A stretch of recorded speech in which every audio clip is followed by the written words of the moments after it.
imagination going. I'm like, oh, that's so awesome and like crazy evil, and it just made fighting the overlords that much more visceral. Yeah, I felt the same way because, I always used to wonder what would this thing have looked like, you know? What would it have been like if you were playing Diablo 1 and you stumbled upon Anarius being tortured in, you know, the most crazy way you could imagine, especially after finding out what a megalomaniac he was. I'm trying to figure out what's going on here. We got chains around this circular platform here with some gear cogs. Right. It kind of makes sense, but it doesn't.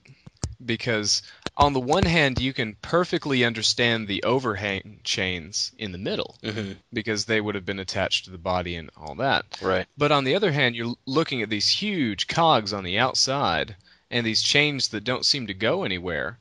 And you almost think, does the platform move? But it can't. It's attached by what appears to be stone all along Right. the outskirts there. Yeah. I'm afraid So that those are probably there just because they look cool. Yeah. yeah, yeah, I'm inclined to agree. But it does look cool. Victor Lee, man. I love his stuff. This is from June 2007, in case anybody's wondering. Quite a bit after the whole fiasco with the failed Diablo 3. This next bit we've got is a change of pace. Blue overtones. This is some cinematic concept art. You see this in the Diablo 3 trailer, I believe. This is where Kane is sitting, writing some notes by candlelight. We have some more concept art to support this in further shows that we'll get to. But yeah, this is inside Okay. the Tristram Cathedral, I believe. You get that nice stained glass window light up there. Very old, rundown. Probably experimenting with lighting with all the candles there up front. Kane seems to find just such chipper places to hang out. Need some privacy. Come up with all those stories to tell. Let's see what we got coming up next. The next one looks to be it's a different style. It's a different artist, and there's a few that are done by this same guy, and they've got this really sort of neat flat look to them, but at the same time they've got these other areas that are like ultra detail rendered computer graphics. Right.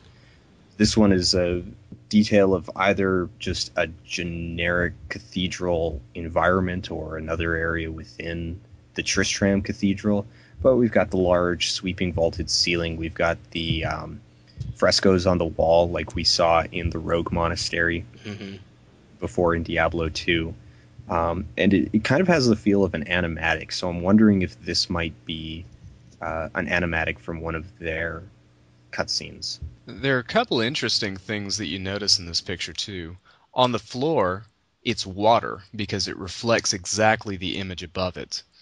And off to the side, you can see rubble, you can see a plant growing, you can see plants growing around there. So it's obviously, even though at first glance it looks very well put together and it's all kept up, if you pay attention to the details, this is a dilapidated building. This is falling apart. Right. Also, something else to really notice about this one that makes it different from a bunch of the others, particularly the environment concept art, is that there's this person in the lower right-hand side.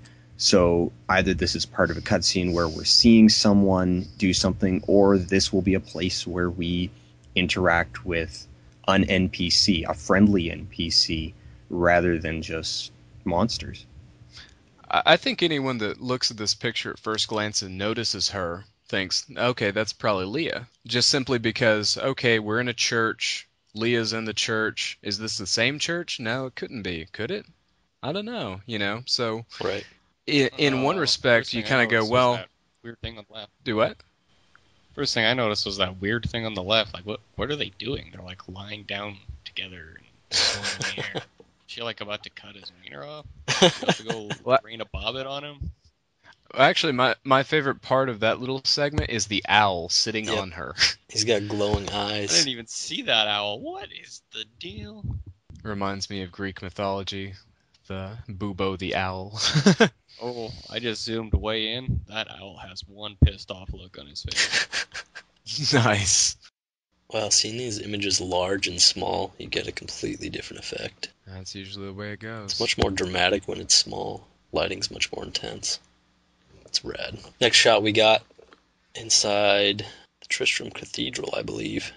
If I had to guess, that would be where Kane writes his novels or something. I have no idea. Inside a palace or something.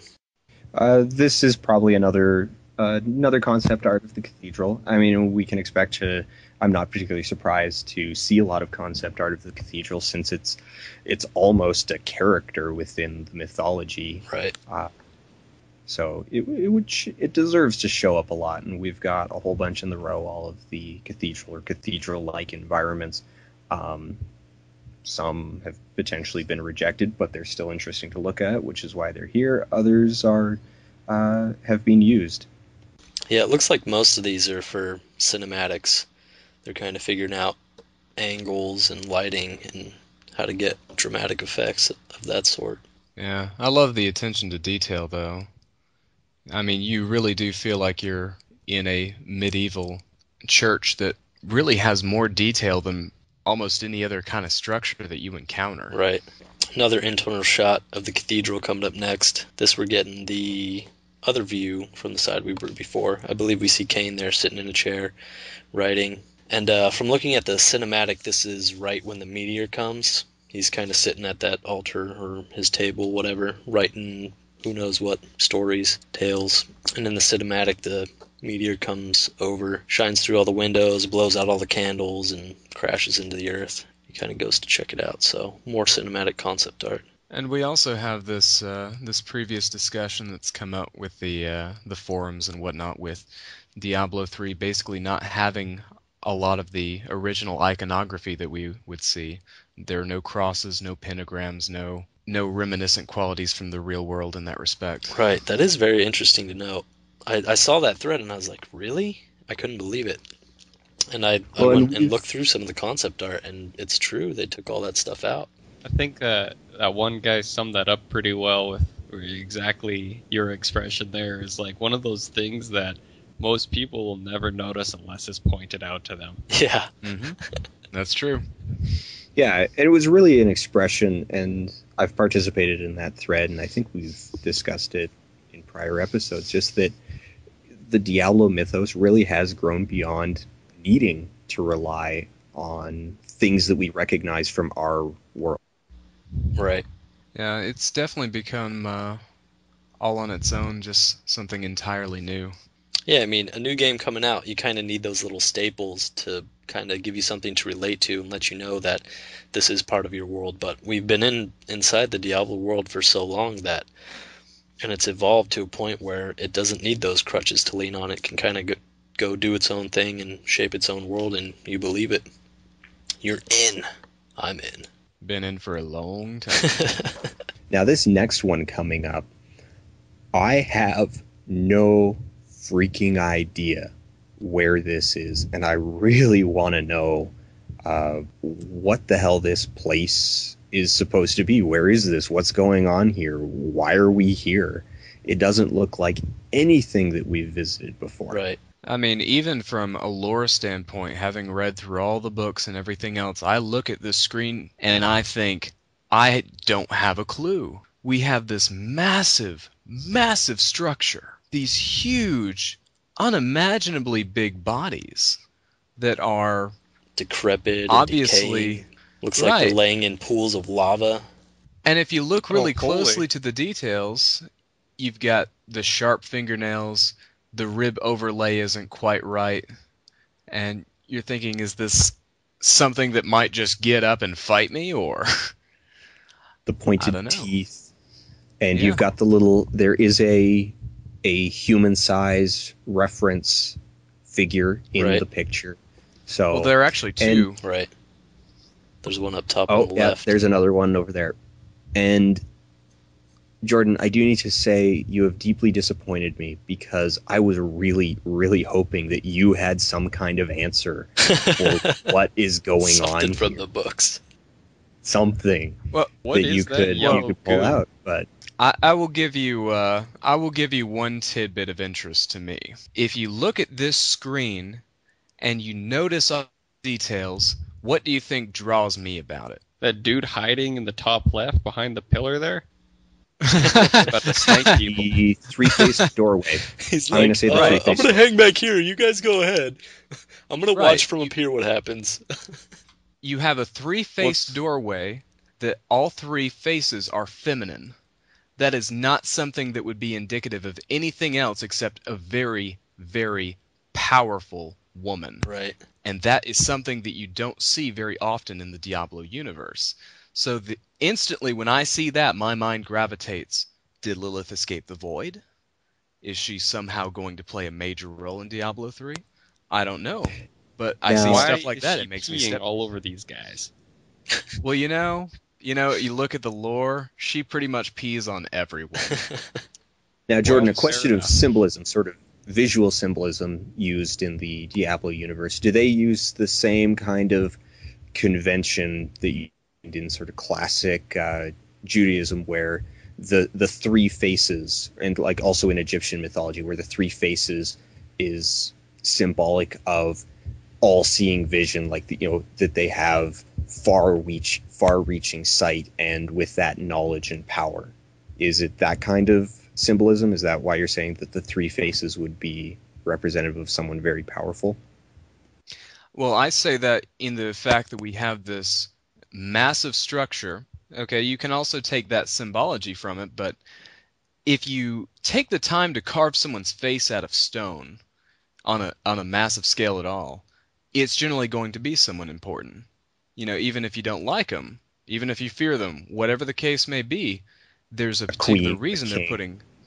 Right. And this one says to me, this is a person looking to say, look, I am the goddess of this world. Right. Definitely. I have a feeling you're gonna run into the Mistress of Pain here. Whether she's the final boss or not, I don't know, but this looks like her hangout, judging by the other screenshots we have of her concept art, which will be in another show.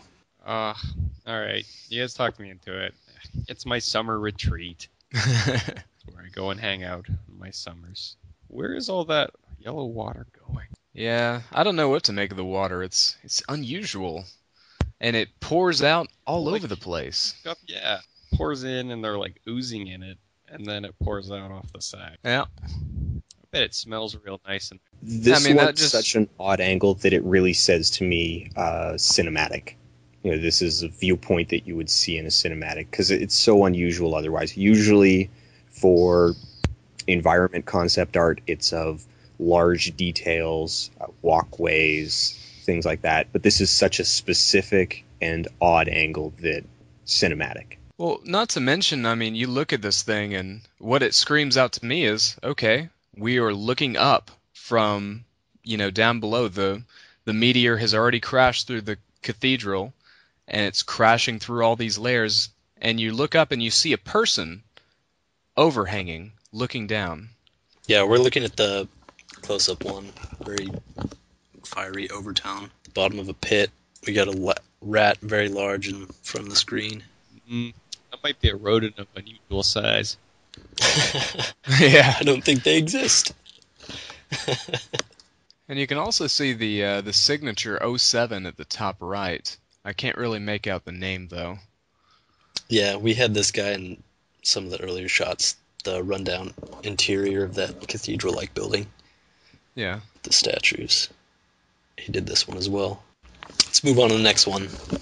This one, I meant to say, looks to be a lower part of the one we were talking about before, lower dungeon area. Yeah, more Yeah. maybe an entranceway to that whole area, or just it's certainly probably part of the same environment. It's got a similar color scheme, And of motif course, with the giant people. Giant people And and the feminine space. statue in the doorway. what I really like Yeah, a in great this little- picture, Oh, go ahead, Dan. We're probably going to mention the same detail, so you go first. The thing that I was going to point out was if you look closely at the two pillars in Yep. the back, you see these skeletal hands grasping them. Hands. Yeah, I knew it. Same detail. Clawed hands, yeah. I was going to bring that up too. I mean, it's interesting because you don't notice it at first. Right. But it is. You look at the really picture and you cool think, detail. Oh, these guys are grasping swords. They're holding up these giant spears. That's kind of cool. Oh, wait, there are some giant hands back there. Where'd those come from? and it looks to fit with the face.